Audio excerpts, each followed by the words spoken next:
சென்னை அடையாறில் திமுக பிரமுகர் குணா ஓட வெட்டி கொலை செய்யப்பட்ட சம்பவம் அதிர்ச்சியை ஏற்படுத்தியது. யார் இந்த குணசேகரன்? பழிக்கு பழியாக நடந்த இந்த சம்பவம் குறித்து விரிவாக பார்க்கலாம்.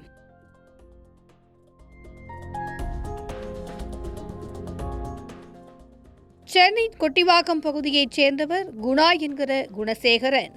திமுக பிரமுகராக தன்னை முன்னிலைப்படுத்திக் கொண்ட குணா கட்ட பஞ்சாயத்து, அடிதடி மற்றும் மிரட்டல் சம்பவங்களில் அடிக்கடி ஈடுபட்டவர் என்றும் அவர் மீது கொலை உட்பட பல்வேறு வழக்குகள் நிலுவையில் இருப்பதும் விசாரணையில் தெரியவந்ததாக கூறப்படுகிறது. இவரது மகளின் காதல் விவகாரத்தில் காதலன் மதன்குமாருக்கு ஆதரவாக பேச வந்தவர் வழக்கறிஞர் கௌதம். கடந்த 2024ஆம் ஆண்டு ஜூன் மாதம் 11ஆம் தேதி இரவு திருவான்மையூர் திருவள்ளுவர் சாலையில் 6 பேர் கொண்ட கும்பலால் வெட்டி கொலை செய்யப்பட்டார். இந்த வழக்கில் கொட்டிவாக்கம் பகுதியைச் சேர்ந்த ரியல் எஸ்டேட் அதிபரும் திமுக பிரமுகருமான குணசேகரன், கமலேஷ், நித்யானந்த், பார்த்திபன், சதீஷ்ராஜ் ஆகியோரை போலீசார் கைது செய்தனர். இந்த வழக்கில் சிறையில் இருந்து வெளிவந்த திமுக பிரமுகர் Gunasekaran Adyar Indian oil petrol bunk அருகே தனது நண்பருடன் சென்று கொண்டிருந்தார். அப்போது குணசேகரனை இருசக்கர வாகனத்தில் வந்த 6 பேர் கொண்ட கும்பல்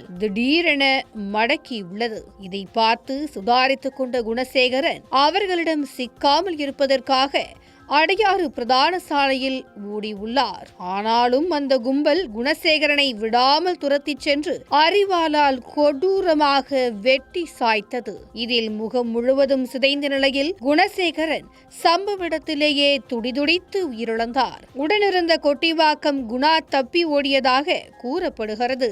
இதுகுறித்து தகவல் அறிந்த அடையாறு போலீசார் சம்பவ இடத்திற்கு விரைந்து வந்து உயிரிழந்த குணசேகரனின் சடலத்தை மீட்டு பிரேத பரிசோதனைக்காக அரசு மருத்துவமனைக்கு அனுப்பி வைத்தனர். வழக்கறிஞர் கௌதம் மரணத்திற்கு பழிக்கு பழியாக இந்த கொலை சம்பவம் நடந்ததா என்ற கோணத்தில் அடையாறு போலீசார் தீவிரமாக விசாரணை மேற்கொண்டு வருகின்றனர். இத்தொடர்பாக கொலை சம்பவம் நடைபெற்ற இடத்தில் பொருத்தப்பட்டிருக்கும் சிசிடிவி காட்சிகளை ஆராய்ந்து கொலை சம்பவத்தில் ஈடுபட்ட நபர்கள் யார் என போலீசார் தீவிரமாக விசாரித்து வருகின்றனர்.